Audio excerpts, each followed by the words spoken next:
Bismillahirrahmanirrahim. Assalamualaikum warahmatullahi wabarakatuh. And a very good morning. Thank you, Dato Umar Swift, Yang Mohamed, Tuan Willy Mongin, Deputy Minister Plantation Industries and Commodities, Tan Sri Wahid, Chairman of Bursa, Dato Nasir, Dato Rahman, Puan Ruzi, ladies and gentlemen. Very good morning to everyone. And of course, welcome to Invest Malaysia. I would like to thank Bursa in particular and the organizers for inviting me to share my thoughts on infrastructure development this morning. The last 4 months, of course, have been the most trying and challenging for all of us. It was not a run-of-the-mill economic crisis like the previous 3 our country went through. It was a health crisis, as we all know, that affected every sector of the Malaysian economy. Some would add that there was also a political crisis late February. And now, just a few days past the 4-month mark since the MCO, I can confidently say to our capital market leaders and investors that the government is all hands on deck and addressing the economic issues arising from COVID-19. We've been lucky. A day after the new cabinet was sworn in on the 10th of March, the Prime Minister announced the setting up of the Economic Action Council, which was to meet weekly. The Prime Minister and his economic team, as well as Secretariat headed by Tan Sri Azlan, have been very focused in designing and implementing strategies to deal with our socio-economic challenges. To get to where we are today, there have been many engagements and very close coordination between all agencies in government, businesses and various organizations involved in the recovery process. Now, almost all economic sectors have reopened. Retail sales are increasing, and domestic tourists are slowly bringing life to the tourism sector. Ladies and gentlemen, the stock market, of course, is a very important barometer of the country's economic health. Stock market has shown some signs of life. Of course, very exciting developments in gloves and palm oil as well, which my colleague will be sharing with you in the next few minutes. The IMKL has crossed above the pre-COVID levels. Exports are up and running once again. It is now time to look forward. The 12th Malaysia Plan, which is to be presented to Parliament in the first quarter of 2021, will outline the key strategies and initiatives that will serve as guiding principles for Malaysia's economic policy in the next 5 years, and indeed beyond.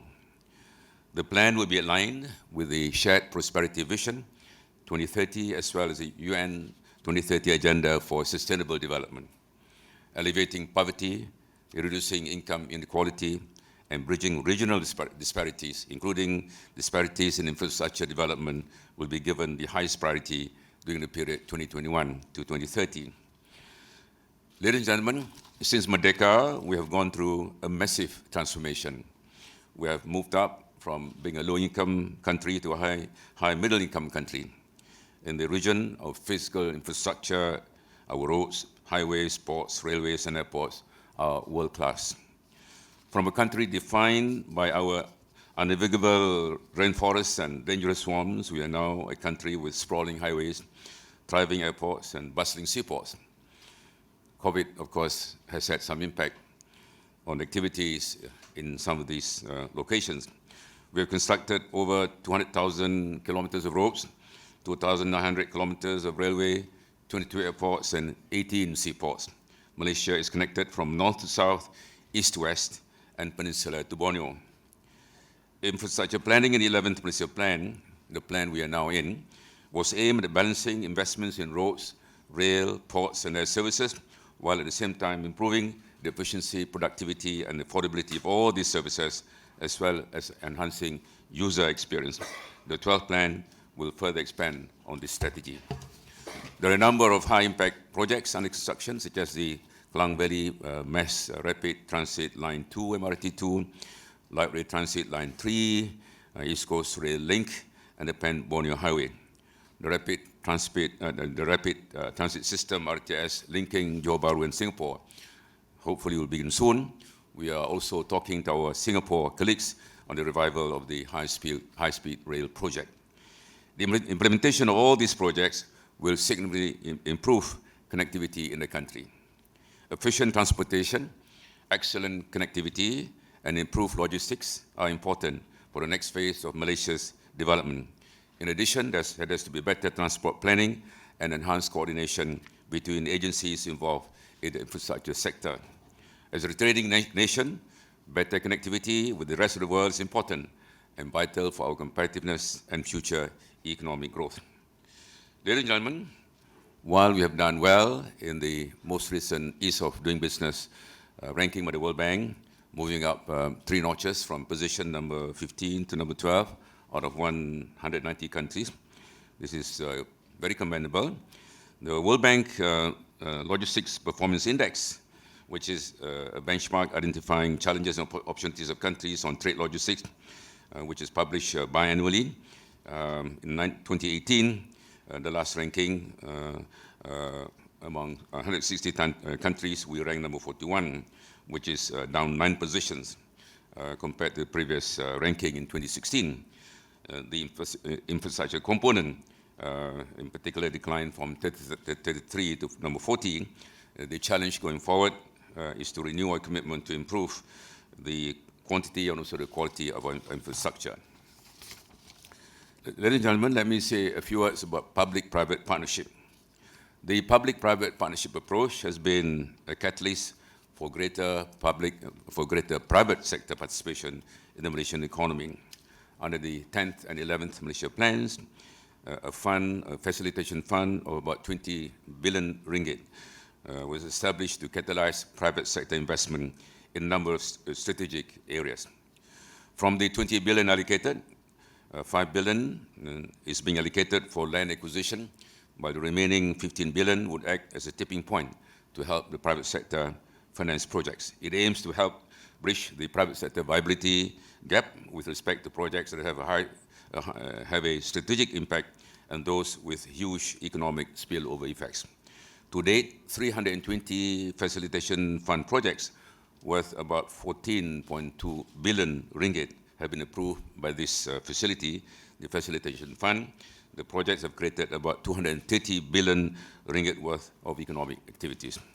Going forward, we are reviewing this approach, in particular to ensure that this approach will continue to contribute towards the country's economic development.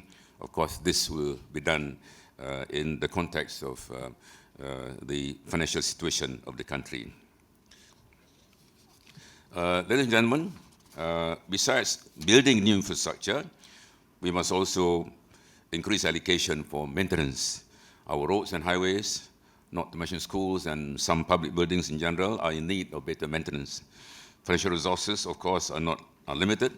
However, we'll try our best to provide more allocation for the maintenance of infrastructure facilities. Going forward, the challenge for us is to remain competitive in the region and indeed the world. And to remain competitive, we need to continue improving the quality of both hard and soft infrastructure, as well as maintaining them to the best of our ability. Ladies and gentlemen, a few words about what's in store in the next few months.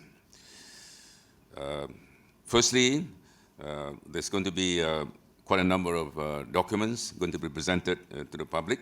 Yeah? There are 3 altogether. One is the economic recovery plan, the medium to long-term recovery plan. The short-term plan has been presented a few times by the Minister of Finance. And next, we've been working in the last few weeks on the medium to long-term recovery plan that will be presented in October 2020. Secondly, the budget on the 6th of November this year.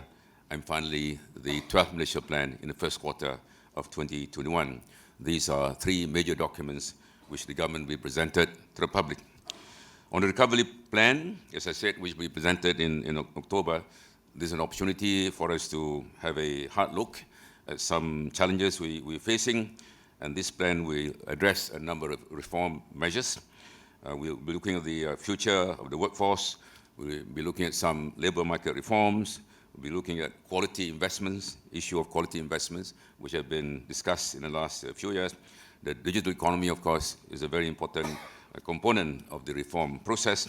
We'll be looking at the role of some public institutions and, of course, the role of the private sector in spearheading Malaysia's economic development going forward.